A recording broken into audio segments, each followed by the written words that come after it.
આજે સરસ મજાનો પ્રોગ્રામ અમદાવાદ મ્યુનિસિપાલિટી કોર્પોરેશનના અધિકારીઓ દ્વારા રાખવામાં આવ્યો, એ બદલ ખૂબ ખૂબ અભિનંદન। કારણ કે મને એવું લાગતું હતું કે આપણે ક્યાંક ઊંઘી ગયા છીએ, આપણે નૈતિક ફરજ આપણે ભૂલી ગયા છીએ। પણ કદાચ જો આવો પ્રોગ્રામ થાય તો આપણને આપણી ફરજ યાદ આવે ને।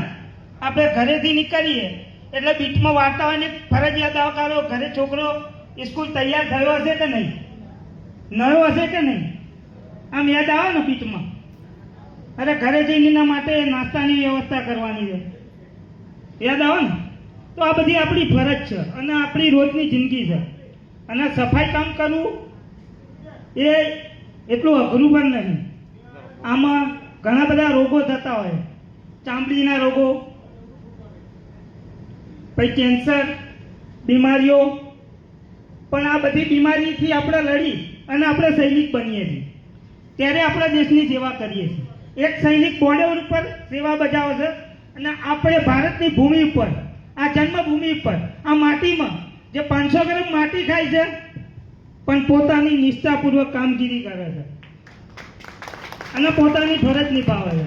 અને આ ફરજના કારણે જ તે આપણે કાયમી થયા હોય, વારસદારની નોકરી મળી હોય તો આપણી ફરજના કારણે, આપણી મહેનત મજૂરીના કારણે, તાપ તડકો વેઠ્યો એના કારણે, સમજ્યા।